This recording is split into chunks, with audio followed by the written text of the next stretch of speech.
আগামীর বাংলাদেশ হবে কোরআনের বাংলাদেশ, আগামীর বিশ্ব হবে কোরআনের বিশ্ব। ও যুবক ভাইরা, তোমাদেরকে জাগতে হবে। যুবকরা যদি ঘুমিয়ে যায়, ওই মালওয়ানের গোষ্ঠী এই যুব সমাজের দেশে বাংলাদেশে হুমকি ধামকি দিতে পারে। বাতিলকে আমরা দেখিয়ে দিতে চাই, বাতিলের গোষ্ঠীকে আমরা নিস্তব্ধ করতে চাই। মুসলমান ঘুমানোর জাতি না। এই যুব সমাজ বিপিএল আইপিএল এর জন্য সারা রাত জেগে থাকে না। এই যুব সমাজ কোরআনের জন্য যা খুশি তাই করতে পারে। এই যুব সমাজ আবু সাইদ মুগ্ধর মতো একেবারে শার্টের বোতাম খুলে, বাটন খুলে, দুহাত এইভাবে দাঁড়াতে পারে। কথা বলেন ঠিক কিনা? সেই যুব সমাজের উদ্যোগে আজকের এই মাহফিল কাদের হেদায়েত করার জন্য? মানব জাতি। কোন জাতি? মানব জাতির ভিতরে আমরা এখানে যারা এসেছি, বসেছি, তারা কি বলেন? মানব জাতি তো সবই। এখানে যারা আছি তারা কি মুসলমান? কোন হিন্দু আসছে? আমি যখন আপনাদের সরিষাবাড়ি থেকে আসি, আসার পরে দুইটা গেট দেখলাম এই রোডে আসার পথে। একটা দেখলাম সনাতন মালওয়ানের গোষ্ঠীদের গেট, নামযজ্ঞ অনুষ্ঠান। কি যজ্ঞ? আবার আসার পথে দেখলাম বগার পাড়া না, উসমান ভাই গেলাম তো, বগার পাড়া, বগার পাড়, মানে বগার পাড়েও অনুষ্ঠান মাহফিল। আপনাদের এইখানেও তাই। তো অনেক বক্তারা এসে মনে করতো যে কিরে এত সুন্দর আয়োজন, তো মুসলমানের সংখ্যা যে এত কম, ব্যাপারটা কি? ব্যাপার ওইটাই, আমাদের ভিতরে কিছু কিছু মুসলমানের বাচ্চারা ওই নামযজ্ঞ অনুষ্ঠানেও আছে। এ কথা কয় না তোমরা? আবার কিছু কিছু আছে বকার বাড়াও গেছে। কেমনে গেছে? সামনে সেট করে ক্যামেরা, সুন্দর ফিল্টার, মাশাআল্লাহ জি সুন্দর ক্যামেরা, বক্তার চেহারাও এইচডি। মানে মাহফিল শুনতে যায় ক্যামেরা দেখে, ইউটিউব দেখে। জাতি পরিবর্তন কিভাবে হবে? হেদায়েত নিব কোরআন দিয়ে, আর হেদায়েত নেই ইউটিউব, ফেসবুক, টিকটক দিয়ে। কথা কন না কেন? হেদায়েত হব? অনেক পাবলিক আমাদের বলে যে হুজুর এত ওয়াজ হয়, আহা খালি ওয়াজ, খালি ওয়াজ, হেদায়েত কর। ঘেগালা যদি ঘেগের ট্যাবলেট বেছে আচ্ছা নিব, আপনারা সারা দিতেছেন না। ওয়াজ কিন্তু বাড়াবো না আমার। ঘেগালা যদি ঘেগ নিয়ে ঘেগের ট্যাবলেট বেছে নিব। এই জন্য এই ইউটিউব ফেসবুকের যারা বক্তা যারা আছে, এরা নিজেরাই ফজরের নামাজ পড়ে না, আর হেদায়েত কোন দেশে হবে? হেদায়েত যদি পেতে চান নিতে হবে কোরআন থেকে। বলেন কি থেকে? আমার ভাইরা যে কথাগুলো আমি বলার চেষ্টা করতেছি সেটা হলো, আজকের এই কোরআনের অনুষ্ঠানে কোনো হিন্দু, কোন বৌদ্ধ, কোন খ্রিস্টান, কোন মালওয়ান নাফরমান আসে নাই। এই অনুষ্ঠানে এসেছেন যারা মুসলমান। অথচ গোবিন্দনগরবাসী এই মাহফিলটা করেছেন মানব জাতির হিদায়াতের জন্য। আচ্ছা বলেন তো, কোরআন কি শুধু মুসলমানের জন্য হেদায়াত না মানব জাতির জন্য? এ কথা কোথায় পাবেন? সূরা বাকারা 185 নম্বর আয়াত। আল্লাহ রাব্বুল আলামিন বলেন, শাহরু রমাদানাল্লাযী উনজিলা ফীহিল কুরআন হুদাল লিন্নাসি ওয়া বাইনাতিম মিনাল হুদা ওয়াল ফুরকান। অর্থাৎ কোরআন নাজিল হওয়ার মাস, তার নাম কি? 2 মাস পরে আসতেছে, মনে নাই নাকি? কোরআন নাজিল হওয়ার মাস, তার নাম রমজান মাস। রমজান মাস এমন মাস যেই মাসে আল্লাহ তাআলা নাজিল করেছেন কোরআন। এই কোরআন নাজিল করেছেন হুদাল লিন্নাস, মানব জাতির হেদায়েতের জন্য, ওয়া বাইনাতুম মিনাল হুদা।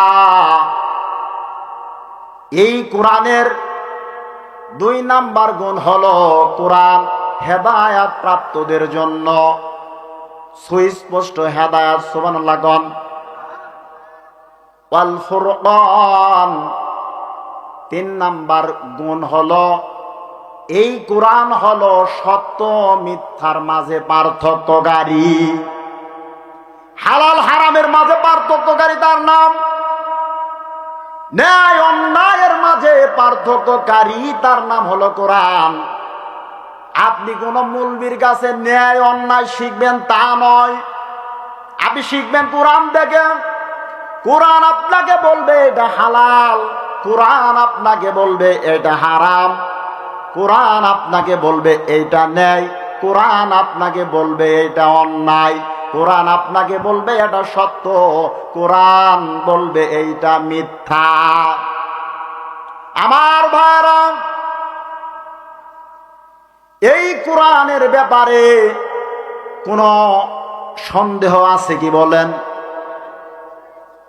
এ কথা কোথায় পাবেন? সূরা বাকারার 2 নাম্বার আয়াতে আল্লাহ বলেছেন, তার আগে 3টা হরফ আছে। আল্লাহ রাব্বুল আলামিন বলেন, আলিফ লাম মিম যালিকাল কিতাবু লা রাইবা ফীহি হুদাল লিল মুত্তাকিন। অর্থাৎ এই কিতাব কোরআন এমন একটা কিতাব যার ভিতরে কোনো সন্দেহ, কোনো সংশয় নাই। আছে কি?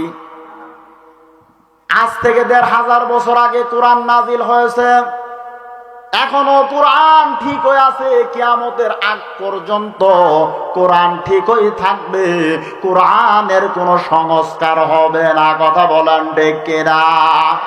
আমাদের দেশের জাতীয় শিক্ষাক্রমে বই পুস্তক তৈরি করে প্রতি বছর কি হয়? সংশোধন হয়, পুনর্মার্জন হয়, কিন্তু কোরআনের ভিতরে কোনো সংশোধন, কোনো সংস্কার করার প্রয়োজন নাই। একথা আমার ভাইরা, এই কোরআন শুধু মানব জাতির জন্য হিদায়াত তা নয়, এই কোরআনের চূড়ান্ত হেদায়াত হুদাল লিল মুত্তাকিন, মুত্তাকিদের জন্য চূড়ান্ত হিদায়াত। একটু তাকবীর দেন, লিল্লাহি তাকবীর, লিল্লাহি তাকবীর। এই কোরআন হলো মুত্তাকিদের জন্য চূড়ান্ত হেদায়েত। মুত্তাকি কারা? আল্লাহকে ভয় করে যারা মুত্তাকি হলেন তারা। আল্লাহকে ভয় করে যারা মুত্তাকি, মুত্তাকি তারা। আল্লাহকে যদি ভয় করে, যুব সমাজ, আল্লাহকে যদি ভয় করো তুমি গুনাহ করতে পারো না, আল্লাহকে যদি ভয় করতে পারো তুমি গোপন জায়গায় জেনা করতে পারো না। কথা বলেন ঠিক কিনা? এই রাত 12টার পরে ওয়াজের ময়দানে, ওয়াজের প্যান্ডেলে আসুক আর বসুক না, আসুক না বসুক, কিন্তু অনেকে আছে রাত গভীর হলে আকাম কুকামের জায়গায় যাওয়ার জাল তালে থাকে। কথা বলেন ঠিক কিনা? ওরা মনে করে মানুষ ঘুমায়, যা আকাম কুকাম করে বেড়ায়, কেউ জানবো না, টের পাবো না। হাই রে হাই, এই দেশে কত নেতার স্লোগান দেয়, আমার নেতার চরিত্র ফুলের মতো। এ কথা কোনাকে ফুলের মতো, কিন্তু এই নেতা করে কি রাত 12টার পরে যায় বিভিন্ন আবাসিক হোটেলে গিয়ে সেটিং ডেটিং মারে। কথা বলেন ঠিক কিনা? এটা আমাদের কোন সিসি ক্যামেরা ধরুক আর না ধরুক, আমাদের বক্তাদের ক্যামেরায় কিন্তু ঠিকই ধরে।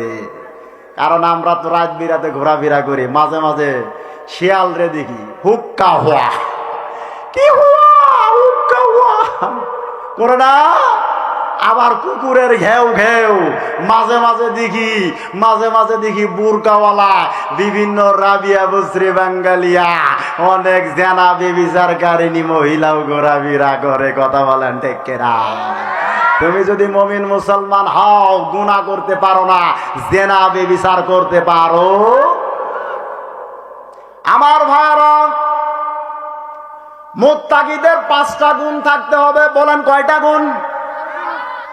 1 নাম্বার গুণ হচ্ছে আল্লাযীনা ইউমিনুনা বিল গায়ব। মুমিনরা গায়েবকে বিশ্বাস করবে। গায়েব মানে অদৃশ্য। আচ্ছা বলেন তো, আমরা আল্লাহকে কি দেখেছি? কেউ দেখেছি? কোন পীর? এই দেশের অনেক পীর আছে, মাঝে মাঝে জজবার ঠেলায় শ্রোতা মুরিদ বাড়ানোর তালে অনেকেই জজবার ঠেলা হুশের ঠেলা বলে ফেলে যে আমরা আল্লাহকে দেখেছি। নাউজুবিল্লাহ করবে। এই পৃথিবীর ভিতরে সুপ্রিম পাওয়ার ছিল নবীদের। কাদের? আর সর্বোচ্চ সুপ্রিম পাওয়ার ছিল হযরত মুহাম্মদ মুস্তাফা। আপনার আমার নবী কি আল্লাহকে দেখেছিল? নবীরা দেখে নাই, সাহাবারা দেখে নাই, তাবে তাবিরা দেখে নাই, আউলিয়া কেরামেরা দেখে নাই। তাহলে কোন উলামায়ে কেরাম যদি বলে যে আমরা আল্লাহকে দেখছি, হবো? একথা মানবেন? এই ডিজিটাল যুগের মানুষ এটা মানার কথা দৈন্তেন নাই কে? না, মানবে না। আমার ভাইয়েরা, অতএব আল্লাহকে দেখি নাই, কিন্তু আল্লাহকে কি আমরা কি করছি? বিশ্বাস করেছি। কিন্তু আল্লাহ তাআলা আমাদেরকে দেখতেছেন, আমাদেরকে শুনতেছেন। আল্লাহ আমাদের সাথে, যদিও আল্লাহ আরশে আছেন, কিন্তু আল্লাহ আমাদের সাথে আছেন। এই দলিল আপনি কোথায় থেকে নিবেন? বিদায় হজের ভাষণে আল্লাহ রাসূল বিভিন্ন তথ্য ও বার্তা দিয়েছিলেন। আমার ভাইয়েরা, ইসলাম প্রতিষ্ঠিত হয়েছে হিজরতের দ্বারা। বলেন কিসের দ্বারা? রাসূল আকরাম সাল্লাল্লাহু আলাইহি ওয়াসাল্লাম যখন মক্কা থেকে মদিনায় হিজরত করলেন। কোথায়? মদিনায়। সুরাকা বারিদার বিশাল কাফেলা ধাওয়া করেছিলেন আল্লাহর রাসূলকে। আমার ভাইরা, ওই সময় রাসূলের ঘনিষ্ঠ সাহাবা সঙ্গী ছিলেন হযরত আবু বকর রাদিয়াল্লাহু তাআলা আনহু। তিনি বলেন, হে আল্লাহ রাসূল, আমরা তো 2 জন, ওইদিকে সুরাকা বারিদার বিশাল কাফেলা, আমাদের কি হবে? তখন রাসূল আকরাম সাল্লাল্লাহু আলাইহি ওয়াসাল্লাম আবু বকর রাদিয়াল্লাহু তাআলা আনহুকে বলেছেন, হে আবু বকর, আমরা 2 জন না, আমাদের সাথে আরো একজন আছেন, তিনি হলেন আল্লাহ। একটু তাকবীর দে, লিল্লাহি তাকবীর, লিল্লাহি তাকবীর। তাহলে আল্লাহ রাসূলের সাথে ছিলেন। রাসূলের উম্মত যারা, আমাদের সাথেও আল্লাহ আছে কি নাই? যে আল্লাহ ওই হিজরতের সময় রাসূলের সাথে ছিলেন, সেই আল্লাহ আজও মুসলমানের সাথে আছে। অতএব মুসলমানকে ওই যে ইন্ডিয়া, ওই যে রাশিয়া, আমেরিকা যতই ষড়যন্ত্র, হুঙ্কার ঝুঙ্কার, যত কিছুই ষড়যন্ত্র করুক না কেন, আমার ভাইয়েরা, আল্লাহ যদি থাকে 56,000 বর্গ মাইলের দেশে 96% মুসলমানকে আল্লাহ তাআলা বাঁচাইতে পারে কি পারে না? এখন আমাদের দেশ নিয়ে একটু কথা বলি। আমাদের দেশ এখন টেনশন মুক্ত না টেনশন যুক্ত? এ ভাই কথা বলেন না কেন? টেনশন মুক্ত না যুক্ত? কয়দিন আগে সচিবালয়ে হামলা। হামলা মানে কি? পুইরে পুইরে সরকার। একটা রাষ্ট্রের যদি সচিবালয় পুড়ে দেয়, টঙ্গীর ময়দানে গিয়ে হেদায়েত নেওয়ার জন্য যাবে, কিন্তু এমন পাবলিক এখন যাচ্ছে, এমন ভঙ্গিতে যাচ্ছে, গভীর রাতেও হত্যাকাণ্ড চলতেছে। কথা বলেন, দেশের অভ্যন্তরীণে শান্তিতে নাই। ওইদিকে ভারতের কিছু কিছু মিথ্যুক মিডিয়া, আরে মুসলমানই তো সত্যের ভিতরে না, আর নাফরমান না সত্যের ভিতরে কেমনে থাকবে? এই রিপাবলিক বাংলার এক সাংবাদিক ময়ূক রঞ্জন, ইয়ার ভগর ভগর শুনলে মনে হয় যে আরামনগর হাটের কোন মলম বিক্রেতা আসছে। তোর দেশের খবর তুই পড়ে, সমস্যা নাই। আন্দাজে হয়তো বাংলাদেশকে নিয়ে সমালোচনা। একবার রংপুর দখল, চিকেন নেক বড়, ওইদিকে বাংলাদেশের চিকেন নেক ফেনী ভেট করে চট্টগ্রাম দখল। তা আমাদের বন্দর যদি দখল করে, তা আমরা মালামাল সাপ্লাই করবো কেমনে? কথা বলেন, এই দেশকে নিয়ে ভাবতে হবে।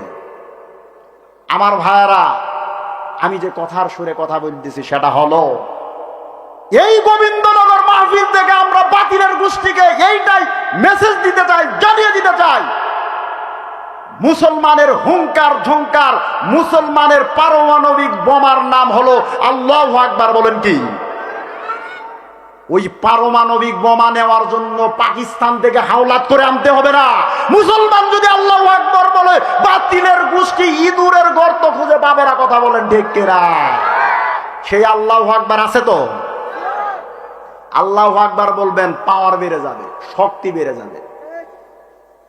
আল্লাহু আকবার কার স্লোগান? সব স্লোগান বাদ, স্লোগান হবে কার নামে? আল্লাহু আকবার দিয়ে নামাজ শুরু। কি শুরু?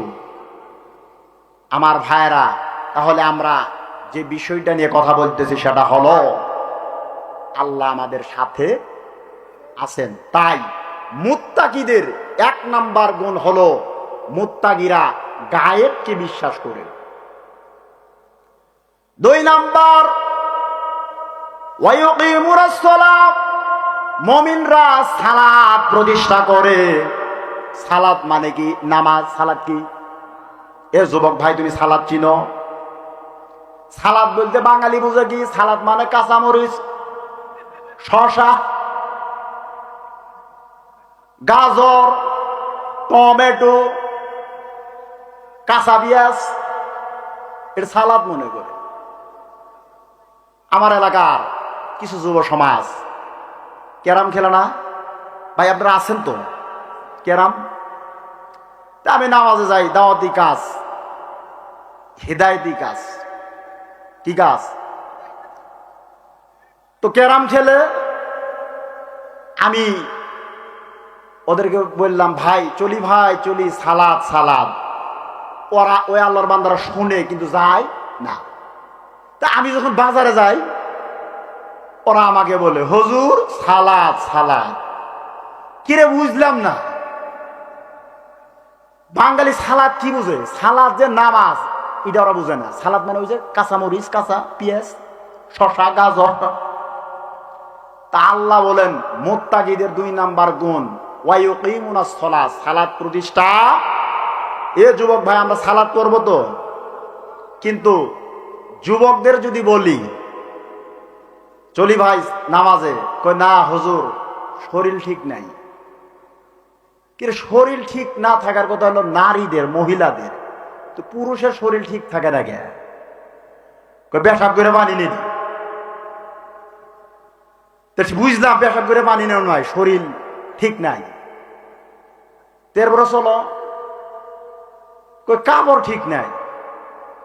কি হইলো? কাপড়ও ঠিক নাই। কই দাঁড়ায় প্রস্তাব করি, বসা যায় না। কুরিয়ান ইঞ্জিন 2 ঝাঁকি দিছি, এদিকে পড়ছে 2-4 ফোড়া পড়ছে।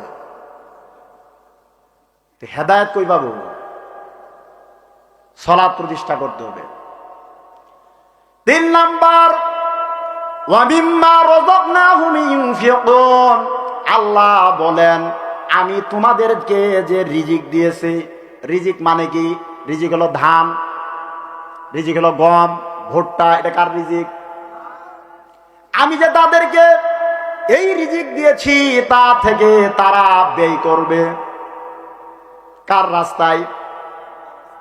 আমার ভাইয়েরা, এই যে আজকে মাহফিল হলো, আপনার রিজিক থেকে, জীবিকা থেকে, চাকরি থেকে, কর্ম থেকে কিছু অনুদান আপনি দিলেন, এই মাহফিলে দিলেন, মানে কাকে দিলেন? আমরা তো দিতে চাই না।